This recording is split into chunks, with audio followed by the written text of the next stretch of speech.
Hi guys, இன்றைக்கி எல்லோரும் நம்ம டாக்டர் ஸ்டோனை பற்றி பார்க்க போகிறோம். டாக்டர் ஸ்டோன் வந்து ஒரு அனிமே மொத்தம் 4 சீசன் இருக்குது. 4 சீசனில் இப்போ எபிசோட் 1 ஃபஸ்ட்டு பார்க்க போகிறோம். இப்போ கதையோட ஸ்டார்டிங்கில் ஹீரோட ஃப்ரெண்டு வருவான். நான் போய் இன்றைக்கி ஆள்கிட்ட ப்ரப்போஸ் பண்ண சொல்லும்போது சரி வா அப்படின்னு சொல்லுவான். இந்த போர்ஷனை கூடி ஆள்கிட்ட ப்ரப்போஸ் பண்ணுறது ஈஸியாக இருக்குன்னு சொல்லும்போது நம்ம ஹீரோட ஃப்ரெண்டு வாங்கி வச்சுக்கிட்டு இல்லை இது எனக்கு வேணான்னு சொல்லுவான்.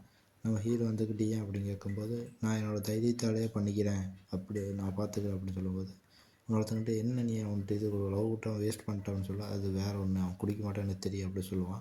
அவன் ஹீரோட ஃப்ரெண்டோட ஆள் இருந்துக்கிட்டு அங்கே போய் மரத்தில் வந்து இந்த உடஞ்சி போன கடையை கட்டிகிட்டு இருக்கும்போது பெட் கட்டுவாங்க. 10,000 20,000ன்னு இப்போ லவ் ப்ரப்போஸ் பண்ணுவான் இல்லை மாட்டான் அப்படின்னு சொல்லும்போது ஒரு திடீர்னு ஒரு க்ரீன் கலரில் வெளிச்சம் வரும். வெளிச்சம் வந்தோடனே இவன் வந்துக்கிட்ட போய் அந்த பொண்ணை காப்பாற்றுறதுக்காக முன்னாடி போய் நிற்பான். எல்லோரும் வந்து உடஞ்சி போய் பார்த்துட்ருப்பாங்க என்னது வெளிச்சம் வந்திருக்கு அப்படின்னு. பார்த்தா எல்லோரும் கொஞ்ச நேரம் கழித்து காட்டுவாங்க. எல்லோரும் உடஞ்சி போயிருப்பாங்க. உடஞ்சி போனதுக்கப்புறம் இந்த சில கிட்டத்தட்ட 3000 வருஷம் கழித்து நம்ம ஹீரோவோட ஃப்ரெண்டு வந்து கண் முழிப்பான்.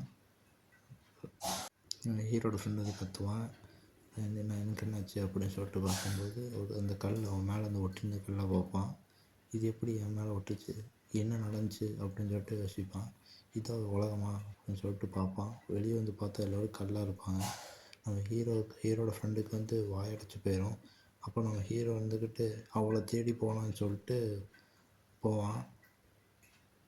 போனோடனே கண்டுபிடிச்சிருவான், அவங்க எங்கே இருந்தாங்கன்னு சொல்லிட்டு கண்டுபிடிச்சிருவான். பார்த்தா அங்கே பேர் இருக்கும், லூசு பேரில் சீக்கிரம் அவங்க நதியோட இதை பற்றியே வாடா அப்படின்னு சொல்லி எழுதியிருக்கும்.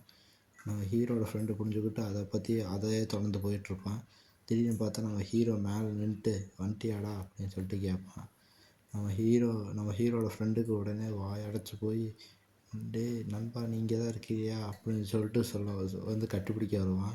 நம்ம ஹீரோவுக்கு வந்து ஒரு மாதிரியாக போயிடும். எட்டி வச்சு துணி போடாமல் என்கிட்ட வந்து டச் பண்ண சொல்லுவான். அப்புறம் கிட்டத்தட்ட நம்ம ஹீரோ வந்து 6 மாதம் ஆகிருக்கும். இவன் வந்து ஒவ்வொரு கிழமை கட் பண்ணிட்டு வந்துருப்பான் சாப்பிட்றதுக்கு. அதை என்னென்ன கிழமைன்னு சொல்லிட்டு நம்ம ஹீரோ வகையாக பிடிச்சி வச்சுருப்பான். நம்ம ஹீரோட ஃப்ரெண்டு இருந்துக்கிட்டு போய் வேறு ஏதாச்சும் பிடிக்கலான்னு சொல்லிட்டு போகும்போது அவன் எங்கேருந்து இருந்துச்சானோ அந்த குகையை வந்து பார்த்துருவான். அந்த குகைக்குள்ள இன்னொருத்தன் புதுசாக எவனோ வந்திருக்கு அப்படின்னு சொல்லும்போது இல்லை நான் தான் அப்படின்னு தான் எனக்கு சொல்லுவான். நம்ம 2 பேரும் மட்டும் மனுஷங்களாக இருக்கோம் அப்படின்னு சொல்லும்போது அப்படியா அப்படின்னு சொல்லிட்டு நம்ம ஹீரோட ஃப்ரெண்டு சொல்லுவான். நம்மளோட ஹீரோ வந்து நிறைய ட்ரை பண்ணி பார்ப்போம் இந்த கல்லுலேருந்து எப்படி மனுஷனாக மாறத்துக்குன்னு. ஆனால் எல்லாத்தையும் வேஸ்ட்டாக தான் போயிருக்கும். கடைசியாக அந்த இன்னொரு டைம் கொஞ்சம் கெமிக்கலை வந்து யூஸ் பண்ணி ட்ரை பண்ணுவான். எல்லோரும் அவங்க 2 பேரும் ஒத்து பார்த்துட்ருப்பாங்க. ஆனால் கடைசியில் ஒன்றாகாது. அவங்க பிடிச்ச கிரேப்ஸை யூஸ் பண்ணால் கொஞ்சம் ஈஸியாக இருக்கும்னு சொல்லிட்டு அதை வந்து ஒயினாக மாற்றுவாங்க. ஒரு நாள் ஃபுல்லாக கடையணும்னு சொன்னால் அவங்க கடையாக வச்சுட்டான். ஹீரோவுக்கு நம்மளுக்கு அடிமை மாட்டிச்சிடா அப்படின்னு சொல்லுவான். நம்ம ஹீரோ வந்துக்கிட்டு அதை வந்து காய வைக்கிறதுக்கு எவாப்ரேட் பண்ணுறதுக்காக ஒரு மிஷினை தயாரிப்பான். அந்த மிஷின் வந்து இதான் உலகத்தையே கலக்க போகுதுன்னு சொல்லும்போது ஓட்டை விட்டுரும்.